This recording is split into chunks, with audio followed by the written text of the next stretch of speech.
الحمد لله نحمده ونستعينه ونستغفره ونؤمن به ونتوكل عليه ونعوذ بالله من شرور أنفسنا ومن سيئات أعمالنا من يهده الله فلا مضل له ومن يضلل فلا هادي له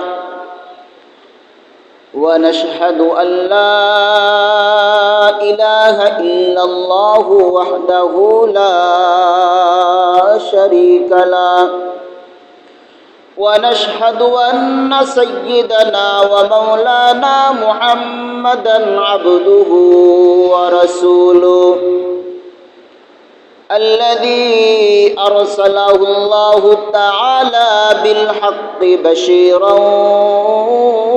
ونذيرا وداعيا إلى الله بإذنه وسراجا منيرا أما بعد فأعوذ بالله من الشيطان الرجيم بسم الله الرحمن الرحيم إن الدين عند الله الإسلام وقال النبي صلى الله عليه وسلم بادروا بالأعمال فتنا كقطع الليل المظلم يصبح الرجل مؤمنا ويمسي كافرا ويمسي مؤمنا ويصبح كافرا يبيع دينه بعرض من الدنيا.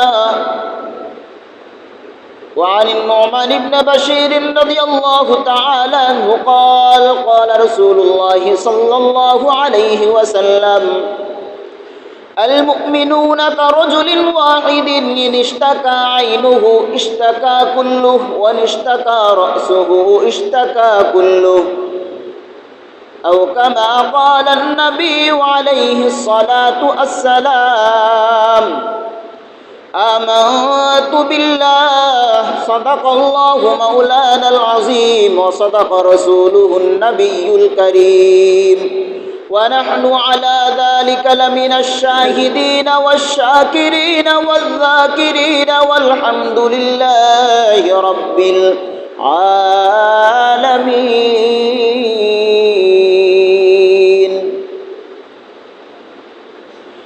اے قوم مسلمان خبردار خبردار اے قوم مسلمان خبردار خبردار یہ وقت ہے غفلت کا نہ ہوشیار ہو ہوشیار یہ وقت ہے غفلت کا نہ ہو ہوشیار ہو ہوشیار تو مرد مسلمان ہو تو مرد مسلمان تو مرد مسلمان ہو تو مرد مسلمان ایک ہاتھ میں تلوار ہے ایک ہاتھ میں قرآن ایک ہاتھ میں تلوار ایک ہاتھ میں قرآن اشداء علی الکفار جو حق کا کلام آیا اشداء علی الکفار جو حق کا کلام آیا وہاں رحماء بینہم کبھی دلکش پیام آیا وہاں رحماء بینہم کبھی دلکش پیام آیا. سبق فر پر امانت کا عدالت کا صداقت کا سبق فر پر امانت کا عدالت کا صداقت کا لیا جائے گا تجھ سے کم یہ دنیا کی امامت کا لیا جائے گا تجھ سے کم یہ دنیا کی امامت کا. سبحانك لا علم لنا إلا ما علمتنا إنك أنت العليم الحكيم. আলহামদুলিল্লাহ, আল্লাহ পাক রব্বুল ইজ্জত নিকট লাখ কোটি শুকর ও সুজুদ, যিনি আল্লাহ পাক রব্বুল ইজ্জত ফিতনা ফাসাদের জামানায় সমস্ত ফিতনা থেকে মুক্ত করে আমাকে আপনাকে সর্বপ্রথম আল্লাহর ঘর মসজিদে এসে বসার তৌফিক দান করেছেন, দিনই কিছু কথা বলার এবং শোনার তৌফিক দান করেছেন। এজন্য আল্লাহ পাক রব্বুল ইজ্জতের নিকট অন্তরের অন্তরস্থল থেকে শুকরিয়া জ্ঞাপন করি, আলহামদুলিল্লাহ। মুহতারাম সামিঈন, আল্লাহ পাক রব্বুল আলামিন মুসলমান সহ পুরা পৃথিবীর মাখলুকাতকে সৃষ্টি করেছেন এবং আল্লাহ রাসূল সাল্লাল্লাহু আলাইহি ওয়াসাল্লামের উপর সর্বশ্রেষ্ঠ কিতাব কোরআন নাজিল করেছেন। কোরআনের মধ্যে আল্লাহ পাক রব্বুল আলামিন বলেও দিয়েছেন, তোমাদের জন্য আল্লাহ পাক রব্বুল আলামিনের একমাত্র মনোনীত ধর্ম হলো ইসলাম। আর এক আয়াতে আল্লাহ বলেন, যেই ব্যক্তি নাকি ইসলাম ব্যতীত অন্য কোনো ধর্মকে দিন হিসেবে চাইবে, আল্লাহ পাক রব্বুল আলামিন তার থেকে ওই দিনকে গ্রহণ করবেন না।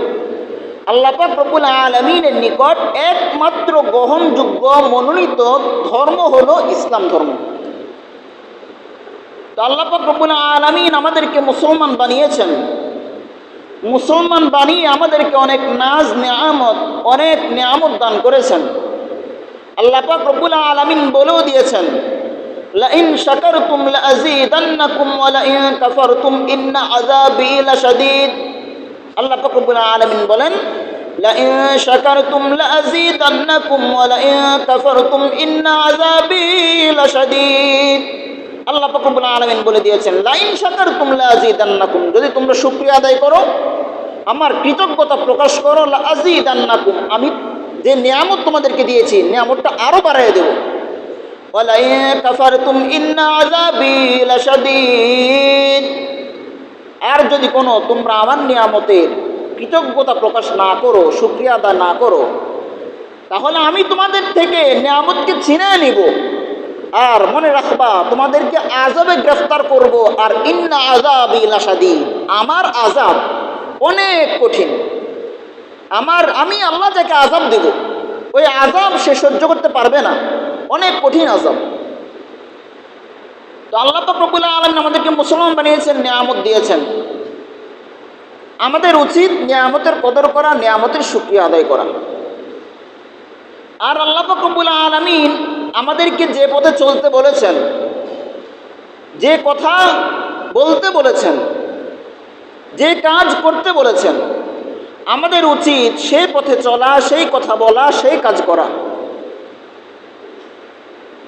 আল্লাহ পাক রব্বুল আলামিন বান্দার সহজের জন্য, বান্দাকে শিক্ষা দেওয়ার জন্য আখিরি পয়গম্বর হযরত মুহাম্মদ মুস্তাফা সাল্লাল্লাহু আলাইহি ওয়াসাল্লামকে সর্বশ্রেষ্ঠ কিতাব কুরআনুল কারীম দিয়ে এই পৃথিবীতে প্রেরণ করেছেন, এই পৃথিবীতে পাঠিয়েছেন, যাতে আখিরি পয়গম্বরের উম্মতগণ এই কিতাব মেনে, রাসূল সাল্লাল্লাহু আলাইহি ওয়াসাল্লামের আনিত দিনকে মেনে রাসূল যা করতে বলেন সেই হিসেবে চলে, যা রাসূল যা থেকে নিষেধ করেন ওই কাজ থেকে বিরত থাকে। আল্লাহ পাক রব্বুল আলামিন কোরআনে কারীমের মধ্যে বলে দিয়েছেন, আল্লাহ পাক রব্বুল আলামিন বলেন, মা আতাকুমুর রাসূলু ফাখুযুহু। আল্লাহ পাক রব্বুল আলামিন বলেন, তোমাদের রাসূল তোমাদেরকে যা এনে দিয়েছেন তাকে আঁকড়ে ধরো। ওয়া মা নাহাকুম আনহু ফান্তাহু, আর তোমাদের রাসূল তোমাদেরকে যা থেকে নিষেধ করেছেন সেগুলো থেকে বিরত থাকো। যা কিছু করতে বলেছেন সেগুলোকে ভালো করে করো, সেগুলোকে আঁকড়ে ধরো। আর যা থেকে নিষেধ করেছেন সেগুলো থেকে তোমরা বিরত থাকো, সেগুলো করিও না। তো কোনো বান্দা যদি রাসূল সাল্লাল্লাহু আলাইহি ওয়াসাল্লামের সুন্নাহ মোতাবেক, রাসূল সাল্লাল্লাহু আলাইহি ওয়াসাল্লামের আদর্শে আদর্শবান হয়ে সাহাবায়ে কেরামের পদাঙ্ক অনুসরণ করে চলতে পারে, তাহলে ওই বান্দা দুনিয়াতেও সফল, আখিরাতেও সফল। আল্লাহ পাক রব্বুল আলামিন আল্লাহ রাসূল সাল্লাল্লাহু আলাইহি ওয়াসাল্লাম কোরআনের জায়গায় জায়গায় আল্লাহ পাক রব্বুল আলামিন সতর্ক করেছেন। হাদিসে রাসূল সাল্লাল্লাহু আলাইহি ওয়াসাল্লাম একাধিক হাদিসের মধ্যে সতর্ক করেছেন। ও আল্লাহ বলেন আমার বান্দা, রাসূল বলেন আমার উম্মত। আল্লাহ বলেন তোমরা কোরআন হাদিসের পথ ছেড়ে, কোরআনের দেখানো পথ ছেড়ে অন্য পথে যাইবা না। রাসূল বলেন আমার সুন্নাহকে অনুসরণ করো, আমার সুন্নাহ মোতাবেক চলো, তাহলে সফল কাম তোমরা। আল্লাহ পাক রব্বুল আলামিন কোরআনে বলেছেন ইয়া আইয়ুহাল্লাযীনা আমানু, আল্লাহ পাক রব্বুল আলামিন অনেক দয়া করে মায়া করে ডাক দেন, হে ঈমানদার বান্দাগণ, ইয়া আইয়ুহাল্লাযীনা আমানু লা তাত্তাখিযুল ইয়াহুদা ওয়ান নাসারা আউলিয়া, তোমরা ইহুদি খ্রিস্টান না কাফের মুশরিক বেঈমানদেরকে তোমরা অন্তরঙ্গ বন্ধু হিসেবে গ্রহণ করো না। সমাজে থাকতে হলে যদি সমাজের মধ্যে কোনো কাফের, কোনো হিন্দু, বৌদ্ধ, খ্রিস্টান থাকে, এক সমাজে বসবাস করতে হলে তাদের সাথে চলাফেরা করতে হবে, তাদের সাথে ওঠা বসা করতে হবে। যতটুকু না হলেই না ততটুকু চলাফেরা তাদের সাথে করা যাবে, কিন্তু একবারে অন্তরঙ্গ বন্ধু হিসেবে তাদেরকে গ্রহণ করা যাবে না। আল্লাহ পাক রব্বুল আলামিন এক আয়াতের মধ্যে বলেন, আল্লাহ রাসূল সাল্লাল্লাহু আলাইহি ওয়াসাল্লাম এবং সাহাবায়ে কেরামের কিছু গুণ, কিছু সিফাত বর্ণনা করতে গিয়ে আল্লাহ পাক রব্বুল আলামিন কোরআনের মধ্যে বলেন মুহাম্মাদুর রাসূলুল্লাহি ওয়াল্লাযীনা মা'হু আশিদ্দাউ আলাল কুফফারি রুহামাউ বাইনাহুম তারাহুম রুকআন সুজদান ইয়াবতাগুনা ফাদলাম মিনাল্লাহি ওয়া রিদওয়ানা। আল্লাহ পাক রব্বুল আলামিন বলেন মুহাম্মাদুর রাসূলুল্লাহি ওয়াল্লাযীনা মা'হু, আল্লাহ পাক রব্বুল আলামিন বলেন মুহাম্মদ রাসূলুল্লাহ, আল্লাহ রাসূলের,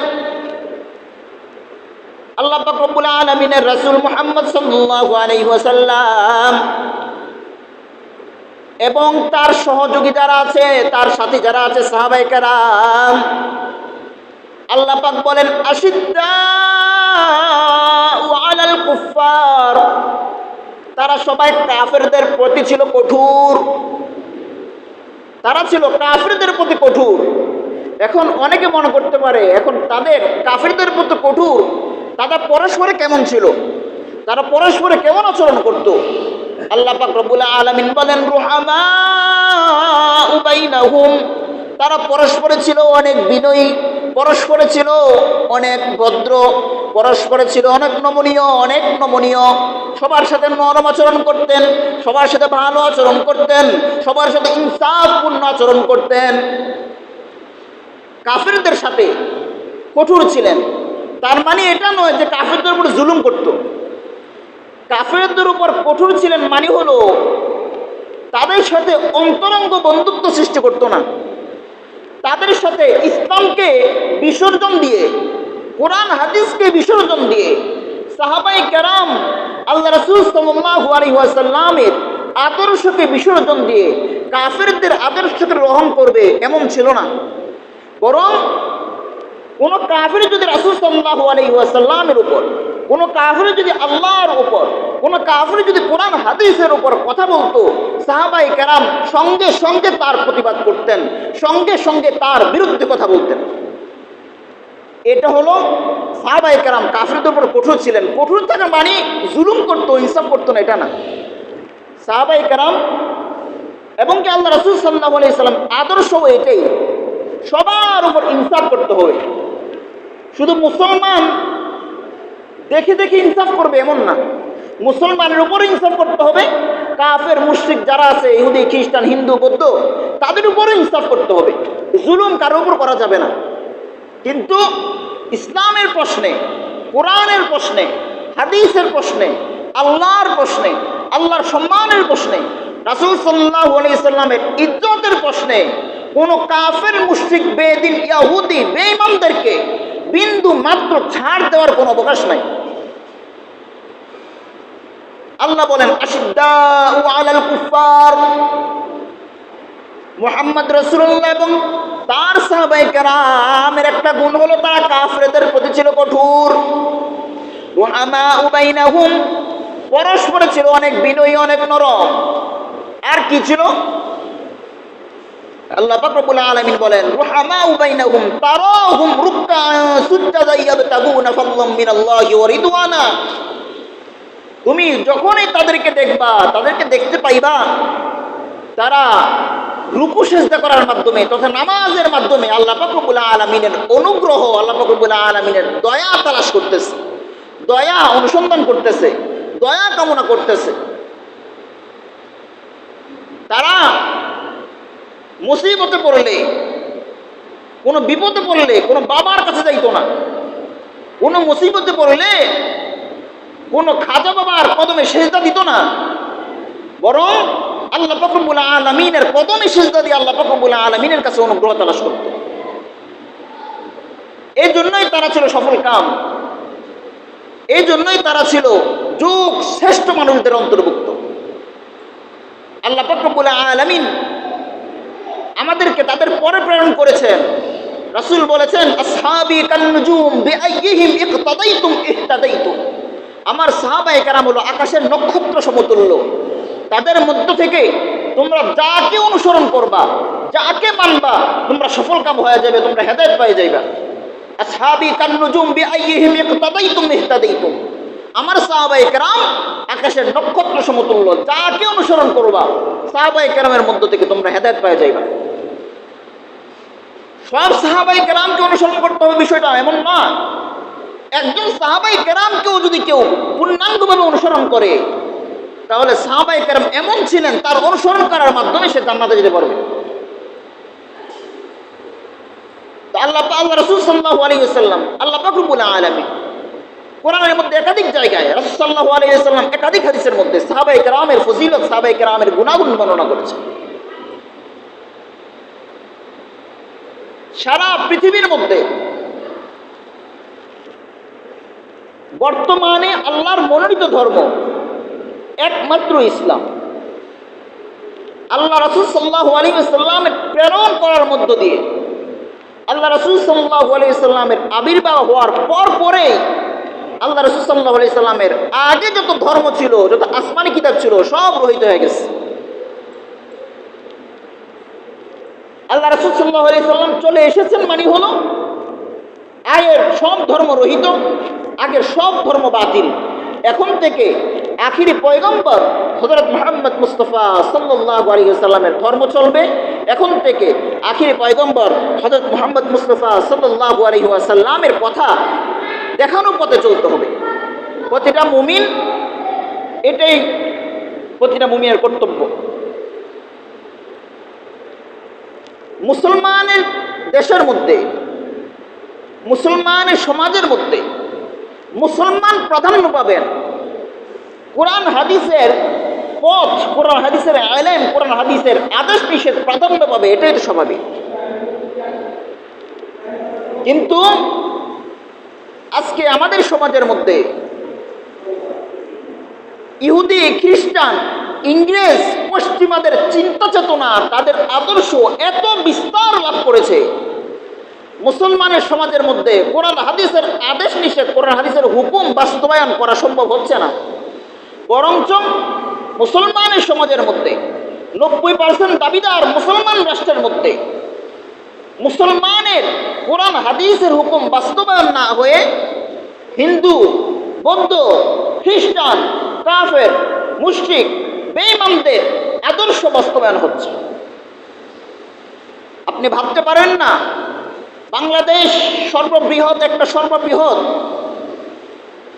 রাষ্ট্রগুলোর মধ্যে, মুসলিম রাষ্ট্রগুলোর মধ্যে একটা, মুসলমানের সংখ্যা বাংলাদেশে বেশি।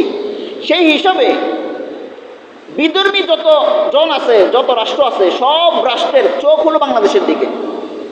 কিভাবে বাংলাদেশের স্বাধীনতাকে হরণ করা যায়, কিভাবে বাংলাদেশের মুসলমানদের মাঝে দ্বন্দ্ব সৃষ্টি করা যায়, কিভাবে বাংলাদেশের মুসলমানদের মধ্যে একজন অপরজনের পিছনে লেলিয়ে দেওয়া যায়, কিভাবে কাফের, মুশরিক, বেঈমানদের চিন্তা চেতনাকে, পশ্চিমাদের আদর্শকে বাংলাদেশের মুসলমানদের মধ্যে ঢুকিয়ে দেওয়া যায়, সেই চিন্তায় তারা সর্বদাই লিপ্ত। কিভাবে বাংলাদেশের স্বাধীনতাকে হরণ করা যায়, সেই চিন্তায় তারা সর্বদা লিপ্ত। এই জন্যই তো বাংলাদেশের সীমান্তের মধ্যে কয়েকদিন পরে পরে সীমান্তে উত্তেজনা দেখা যায়, পরিবেশ পরিস্থিতি গরম হয়ে যায়। কেন? তারা চায় কোন একটা তুলপার তুলে, কোন একটা অঘটন ঘটিয়ে বাংলাদেশের সীমান্তের মধ্যে ঢুকে বাংলাদেশের সীমান্তকে কিভাবে বাংলাদেশ থেকে আলাদা করা যায়, কিভাবে বাংলাদেশকে দখল করা যায়। এবং তার চক্রান্ত হিসাবে, তার কালো নকশা হিসাবে বাংলাদেশের জমিনের মধ্যে যে মূর্তি আল্লাহ রাসূল সাল্লাল্লাহু আলাইহি ওয়াসাল্লামের প্রেরণের একটা কারণ ছিলেন, পৃথিবীর মধ্যে কোনো মূর্তি থাকবে না, পৃথিবীর মধ্যে কোনো প্রতিমা থাকবে না, পৃথিবীর মধ্যে একমাত্র আল্লাহর বিধান বাস্তবায়ন হবে, সমস্ত মানুষ একমাত্র আল্লাহর ইবাদত করবে। এই জন্যই তো রাসূল সাল্লাল্লাহু আলাইহি ওয়াসাল্লাম মক্কা বিজয়ের পরে মক্কার মধ্যে 360টা মূর্তি ছিল, ভেঙে দিয়েছে। আশেপাশে যত মূর্তি ছিল সব ভেঙে দিয়েছে। একমাত্র উদ্দেশ্য হলো এই জমিনের মধ্যে, আল্লাহর দেওয়া জমিনের মধ্যে, আল্লাহর সৃষ্টি জমিনের মধ্যে একমাত্র আল্লাহর বিধান বাস্তবায়ন করতে হবে, একমাত্র আল্লাহর বিধান চলবে, আল্লাহ রাসূল সাল্লাল্লাহু আলাইহি সাল্লামের আদর্শ বাস্তবায়ন হবে, সাহাবায়ে কেরামের আদর্শ বাস্তবায়ন হবে, আল্লাহর হুকুম বাস্তবায়ন হবে। অন্য কোনো বিধান, অন্য কোনো ধর্মের বিধান এই পৃথিবীর মধ্যে বাস্তবায়ন করা যাবে না। রাসূল সাল্লাল্লাহু আলাইহি সাল্লামকে প্রেরণের একটা উদ্দেশ্য হলো পৃথিবীর মধ্য থেকে শিরক জাতীয় যত জিনিস আছে সব কিছু ধ্বংস করে দাও। কিন্তু আমরা 90% দাবিদার মুসলিম রাষ্ট্র যদি আমরা দাবি করি, এই মুসলমানের দেশের মধ্যে ওই যে পলাশপুর, ওখানে রাম মূর্তি তৈরি করা হচ্ছে, অথচ আমাদের ভিতর কোনো প্রতিবাদ নেই। কমপক্ষে আমাদের প্রতিবাদ তো করা উচিত ছিল, আমাদের আওয়াজ তোলা উচিত ছিল যে মুসলমান যেই জায়গাটা হিন্দুদের জায়গার মধ্যে, যেহেতু বাংলাদেশ গণতান্ত্রিক দেশ, হিন্দু জায়গার মধ্যে তারা মূর্তি কেন যেটা সেটা করে তাদের ব্যাপার, কিন্তু প্রকাশ্যে একটা মূর্তি তৈরি করা হচ্ছে আবার এমন জায়গায়, যেই জায়গাটা বাংলাদেশের সার্বভৌমত্বের জন্য হুমকি, যেই জায়গাটা বাংলাদেশের সীমানার জন্য, বাংলাদেশের মানচিত্রের জন্য হুমকি। ভারত তো সবসময় আমাদের শত্রু, আগেও শত্রু ছিল, এখনো শত্রু। যেই জায়গাটা ভারত যে কোনো ইচ্ছা করলে ওই জায়গার মধ্য দিয়ে বাংলাদেশকে শেষ করে দিতে পারবে, এমন একটা গুরুত্বপূর্ণ জায়গার মধ্যে বিধর্মীরা, হিন্দুরা বাংলাদেশের মধ্যে রাম মূর্তি তৈরি করছে, অথচ আমাদের দেশের প্রশাসন, সরকার, অন্যান্য জনগণ কিছু বলছে না। গুটি কয়েক মানুষ তার প্রতিবাদ করছে, অথচ বাংলাদেশের সার্বভৌমত্ব রক্ষার জন্য, ইসলামকে রক্ষার জন্য, নিজের ঈমানকে রক্ষার জন্য, মুসলমানিত্বকে রক্ষার জন্য, কোরআনকে রক্ষার জন্য, হাদিসকে রক্ষার জন্য, আল্লাহ পাক রব্বুল আলামিনের বিধান আহকামকে রক্ষার জন্য, রাসূল সাল্লাল্লাহু আলাইহি সাল্লামের সুন্নাহকে রক্ষার জন্য প্রতিটা মুসলমানের ঈমানি দায়িত্ব ছিল ওই রাম মূর্তির বিরুদ্ধে প্রতিবাদ করা, কিন্তু আমরা কেউ করি নাই। এটা হলো একটা বিষয়। দ্বিতীয় আরেকটা বিষয় হলো, বর্তমানে এমন পরিস্থিতি দাঁড়িয়েছে, মুসলমানের ঈমান আমল রক্ষা করা খুব সতর্কভাবে ঈমান আমল রক্ষা করতে হবে, না হয় কে কোন সময় ঈমান নিয়ে চলে যায় বলাও যাবে না। আপনারা হয়তো জানেন অথবা ফেসবুকে দেখেছেন, বর্তমানে আগে যেমন কাদিয়ানি একটা কাফের সম্প্রদায়, একটা কাফের মতবাদ, কুফরি মতবাদ কাদিয়ানি, ঠিক বর্তমানে হিজবুত তাওহীদ নামক একটা ভ্রান্ত কুফরি মতবাদ সৃষ্টি হয়েছে। কেউ যদি হিজবুত তাওহীদ গ্রহণ করে তাহলে সঙ্গে সঙ্গে তার ঈমান চলে যাবে, সঙ্গে সঙ্গে সে কাফের হয়ে যাবে, সে তার ইসলাম ধর্ম থেকে বের হয়ে যাবে। তাকে যে কাফের মানবে না, তাকে যে কাফের বলবে না, সেও কাফের হয়ে যাবে। কেন? কোন একটা সাধারণ মুসলমান যার মধ্যে ইসলামের কিঞ্চিত এলেম আছে, জ্ঞান আছে, সেও যদি তাদের মতবাদ শুনে, পড়ে, ভালো করে লক্ষ্য করে, তাহলে সেও বুঝবে যে একটা কুফরি মতবাদ। মুসলমানদের ঈমানকে হরণের জন্য এই সংগঠনের এই মতবাদের সৃষ্টি হয়েছে। ইসলাম যেমন একটা ধর্ম, হিজবুত তাওহীদও নিজেদেরকে এমন একটা ধর্মের মতো মনে করে, যদিও উপর দিক দিয়ে তারা মুসলমান দাবি করে। তারা মনে করে যে আমরাই মাত্র কোরআন মানি, অন্য কেউ মানে না। হিজবুত তাওহীদের যে আকীদা, হিজবুত তাওহীদের একটা আকীদা হলো, বর্তমানে হিজবুত তাওহীদের একটা আকীদা হলো ইসলাম ধর্ম একক ধর্ম না, বরং বর্তমানে সব ধর্ম জায়েজ। ইহুদি, খ্রিস্টান, বৌদ্ধ যত ধর্ম আছে সব ধর্ম ঠিক, সব ধর্ম সঠিক। যদি যে কেউই যে ধর্মের অনুসরণ করবে সে নাজাত পেয়ে যাবে। শুধুমাত্র মুসলিমদের ধর্ম এটা সঠিক বিষয়টা এমন না, বরং হিন্দুদের ধর্ম সঠিক, খ্রিস্টানদের ধর্ম সঠিক, বৌদ্ধদের ধর্ম সঠিক, সব ধর্ম সঠিক। যে ধর্মের অনুসরণ করবে সে মুক্তি পেয়ে যাবে, সে পরকালে নাজাত পেয়ে যাবে। অথচ আল্লাহ পাক রব্বুল আলামিন কোরআনে বলেছেন ইন্নাদ-দীনা ইনদাল্লাহিল ইসলাম। আল্লাহ পাক রব্বুল আলামিনের কাছে একমাত্র মনোনীত ধর্ম হলো ইসলাম। আর এক আয়াতের মধ্যে তো আল্লাহ বলেন ওমা ইয়াবতাগি গায়রাল ইসলামি দীনান ফালান ইউকবালা মিন। যে ব্যক্তি নাকি ইসলামকে বাদ দিয়ে, ইসলামকে ছাড়া অন্য কোনো ধর্মকে দিন হিসাবে গ্রহণ করতে চাইবে, আল্লাহ পাক রব্বুল আলামিন তার থেকে ওই দিনকে গ্রহণ করবেন না। আল্লাহ বলেন ধর্ম হলো একমাত্র ইসলাম। কিন্তু হিজবুত তাওহীদ কি বলে? হিজবুত তাওহীদ বলে ধর্ম একমাত্র ইসলাম না, ইসলাম ধর্ম কেউ যদি অনুসরণ করে সেও নাজাত পাবে, যে কেউ যদি খ্রিস্ট ধর্ম অনুসরণ করে সেও নাজাত পাবে। সব ধর্ম এক, সব ধর্ম, যে কোনো ধর্ম, দুনিয়ার যত ধর্ম আছে সব ধর্ম সঠিক। কেউ যদি এই আকীদা লালন করে যে সব ধর্ম সঠিক, তাহলে সে সঙ্গে সঙ্গে কাফের হয়ে যাবে। কারণ কোরআনে আল্লাহ বলেছেন ইসলাম সঠিক, কোরআনে আল্লাহ বলেছেন ইসলাম ছাড়া অন্য কোনো ধর্ম গ্রহণযোগ্য হবে না। কিন্তু হিজবুত তাওহীদ সব ধর্ম সঠিকের প্রবক্তা। হিজবুত তাওহীদ বলে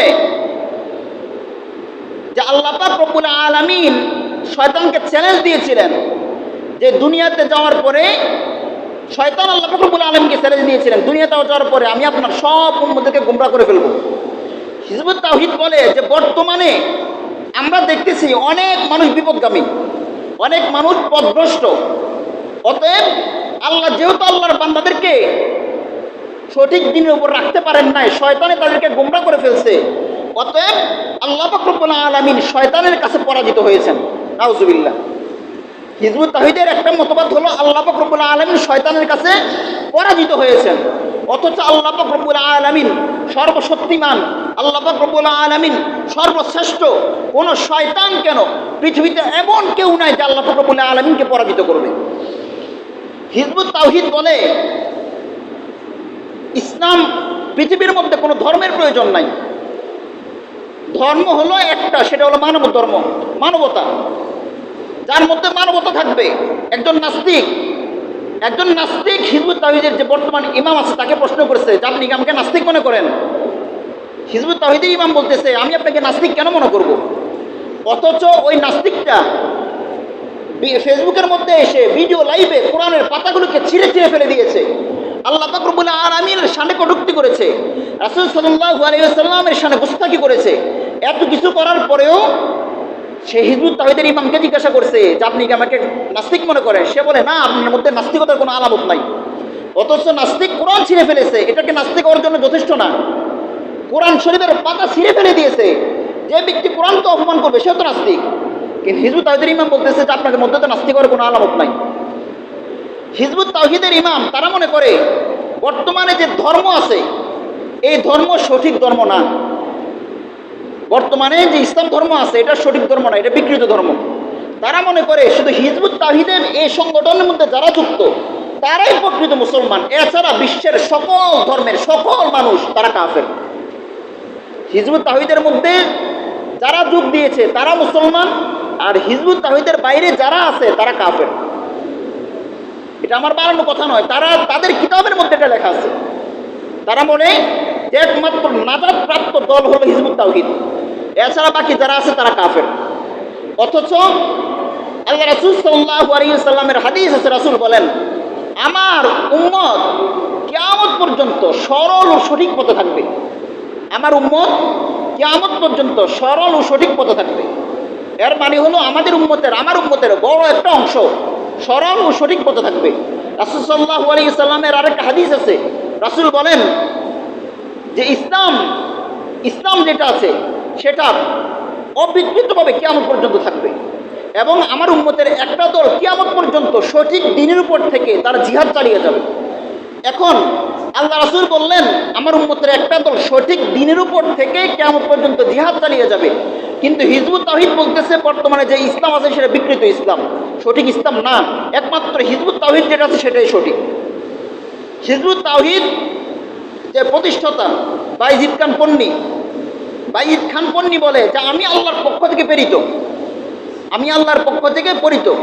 বর্তমানে বিকৃত ইসলামকে সঠিক করার জন্য আল্লাহ পাক রব্বুল আলামিন আমাকে পাঠাইছেন।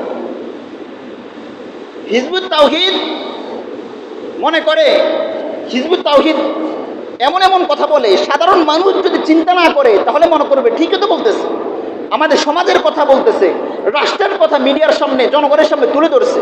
কিন্তু যদি কোনো প্রকৃত চিন্তা করে, আপনি দেখেন একটা দলের লোক যদি বলে বর্তমান ইসলাম সঠিক নয়, একটা দলের লোক যদি বলে বর্তমান কোরআন বিকৃত, একটা দলের লোক যদি বলে শুধু আমরা সঠিক বাকি পুরা বিশ্বের সবাই কাফের, একটা দলের লোক যদি বলে শুধু আমরা নাজাতপ্রাপ্ত বাকি সবাই কাফের, তাহলে ওই দলটা কিভাবে হক হয়? হিজবুত তাওহীদের যে যুক্ত হওয়ার সময় যে একটা ফর্ম দেয়, ফর্ম ফিল আপ করে হিজবুত তাওহীদের মধ্যে সংগঠনে যুক্ত হতে হয়। ওখানে স্পষ্টভাবে লেখা আছে যে আমি হিজবুত তাওহীদের সাথে ঢোকার সাথে সাথে হিজবুত তাওহীদ ব্যতীত বাকি যারা আছে তাদের সাথে আমার কোনো সম্পর্ক নাই। এই জন্য হিজবুত তাওহীদ মুসলমানদের মসজিদে নামাজ পড়ে না, হিজবুত তাওহীদ মুসলমানদের সাথে কোরবানি দেয় না, হিজবুত তাওহীদ মুসলমানদের সাথে ওঠা বসা করে না। কেন? তারা মনে করে হিজবুত তাওহীদে একমাত্র সঠিক, বাকি যারা আছে তারা কাফের। আর হিজবুত তাওহীদ এটা এমন একটা কুফরি সংগঠন, ইতিপূর্বে যত কুফরি সংগঠন আছে সবগুলোকে হার মানে হিজবুত তাওহীদ এখন কুফরি প্রচার করতেছে।